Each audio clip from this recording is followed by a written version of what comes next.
Okay, so I have on the bench a ZF6HP26 valve body, and this is out of a 2004 BMW 745 Li. The car was towed to me or flatbedded to me from New Jersey. All right, so to give you a little background on why it's here, originally the owner of the car, I believe, had solenoid codes, so he dropped out the valve body and he put a brand new set of solenoids in, which I'll give you a close-up of all this stuff. After it was back together, I don't think he felt it was working correctly, so he dropped out the valve body again, and he wanted to change the separator plate, and he also put in, took the original dampers out, the rubber dampers, and exchanged it with the Sonics. I think I had showed you these before, the Sonics dampers with the spring, so it really can't get flattened out. You know, it just goes by the spring, and the rubber damper cannot get flattened out, so it'll always kind of stay up. And then after that, he put a separator plate in it, he put those Sonics dampers in it, and put the pan back up. Also, I'm going to show you, which is pretty cool, he has an aluminum bridge seal, which I honestly never saw before. I'm going to give you a close-up shot of that too, because as you know, the regular ones, you know, break all the time. We do plenty of those. So he puts it all back together, puts it up into the car, does the first fill, and the first fill is engine off. You fill it through the fill check plug until it runs out, you block it off, start it, and then you fill it again until it runs out. Well, it was not taking the second fill, so you start filling it and it's pouring right out. So of course there's not enough fluid in this thing. So when I got the car, scanned the car, it had a 4E89 code, which is SV1, SV2 mechanically jammed, which is solenoid valve 1, solenoid valve 2. Normally that points to a valve body issue. And it had that typical 507D code with the park lock. I'm not sure what the actual definition is, but you know, park lock, solenoid mechanically disengaged, something to that effect. So when I got out to the car, when I found it in the morning, I went to put the car in drive, jump back to park, put the car in reverse, jump back to park. Okay, so that could happen for a couple of reasons. As you know, those solenoids have to be released through hydraulic pressure. Okay, so you need pressure in the unit to release park. The solenoid gets gets turned on electrically, and then the hydraulic, it pushes it out of park, the fluid. So a couple of reasons why this won't come out of park. Number one could be a broken bridge seal. Okay, that is a very common problem that we see a lot of, and that may happen more when the car gets hot. And the other one is if it's low on fluid and there's not enough pressure to push it out of park, it's not going to go out of park. So low fluid is another problem. All right, in this case it was low fluid. So we get the car up in the air, drop the pan. I wanted to retrace the steps of what he did. Drop the pan out, drop the valve body out. I'm looking at all the solenoids. I take the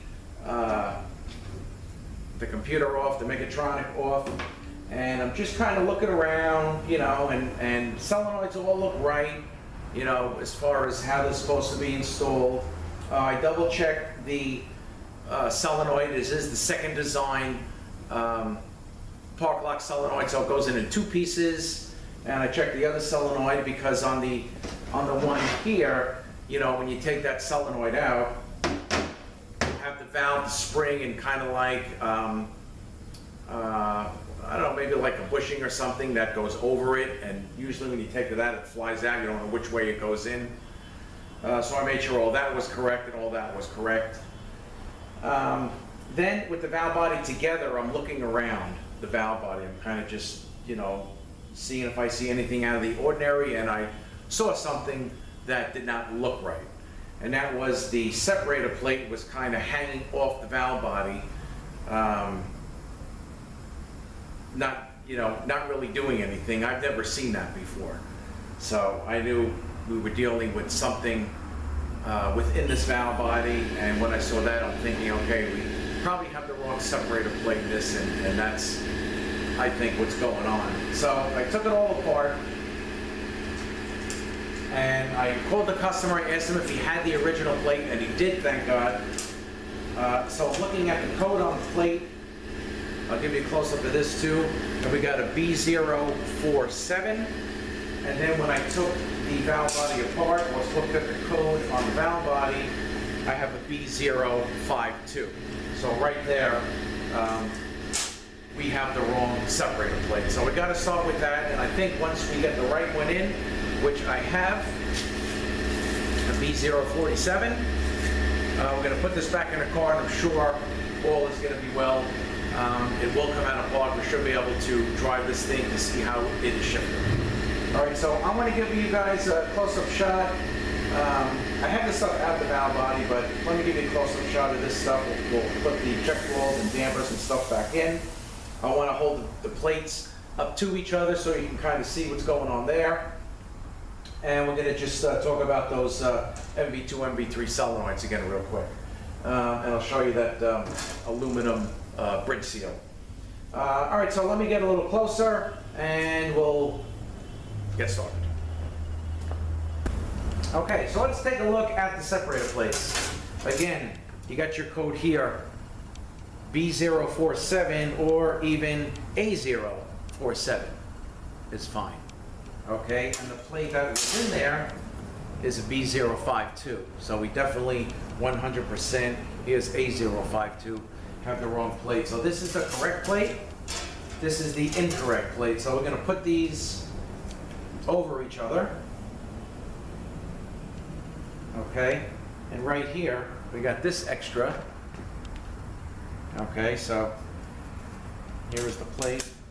So we have this extra right here. Also, we got a couple of holes here on the original plate for the MV solenoid, and we got nothing on this plate. So I don't know exactly, to say. I'm thinking that maybe this plate could possibly be used on an M-shift valve body, and this is an E-shift valve body. All right, so when we hold them together, we got some holes blocked here. Okay, hole blocked here. See, it's totally not correct. All here is blocked off, and also, we have that little extra up here. And I thought I saw something else, and even here is incorrect. Here it's kind of hanging over the plate. We got a bolt hole here, and I got nothing here. So this is definitely the wrong plate. And I was going through his trunk, I was getting this. I actually found a couple of valve body bolts that were laying in there, so I'm thinking because of the wrong plate, that's where that came from. So I got them laid out on the rag, and we're gonna put this whole thing back together. I wanted to show you this aluminum. I think this thing's pretty cool. It is aluminum with the rubber seals in here. These seals look okay.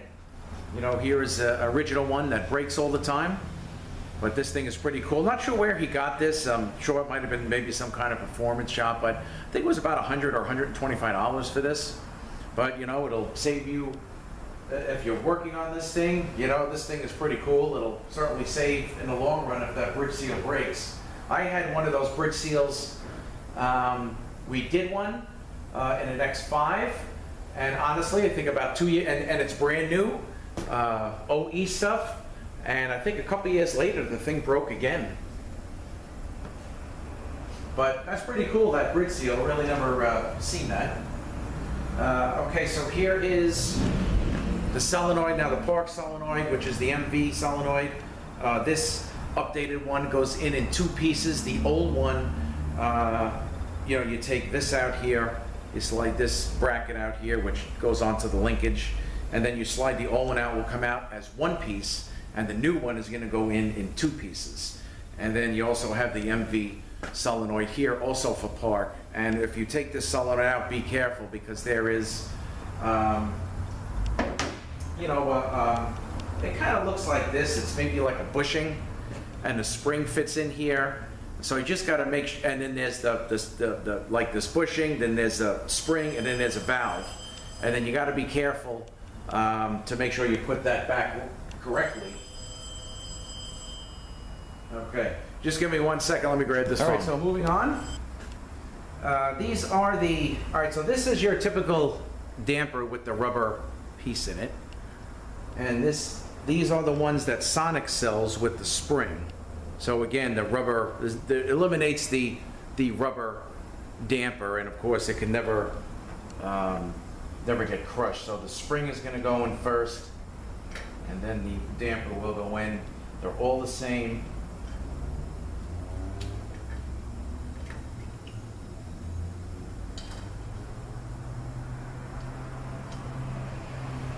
Okay, this has 6, so this would make this a generation 1.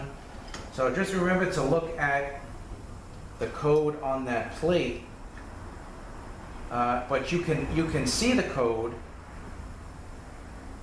even before the valve body comes apart. You know, either that A047 or that B047. That's what they may be looking for.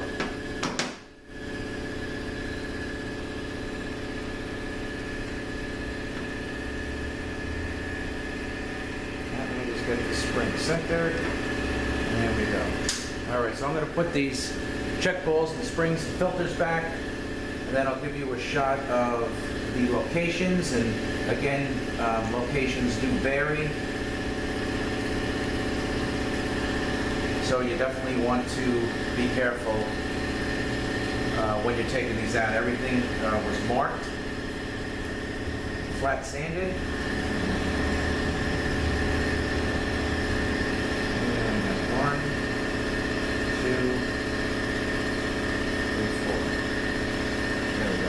All right, so let me give you a close-up shot of this, and then I got to continue to put this together because we are pretty packed here, and I got to get going to try to stay caught up. So here is my new plate, my new B047 plate, and I'm going to get both of these back. All right, so all these up side by side, and everything looks good. Nope, sorry, give me 1 second again. Okay, sorry about that. Phones do not stop, and it's after 6.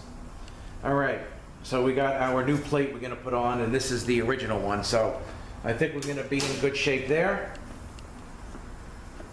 with taking the oil in. All right, so this will set. Actually, what I want to do, I just want to make sure everything looks okay here.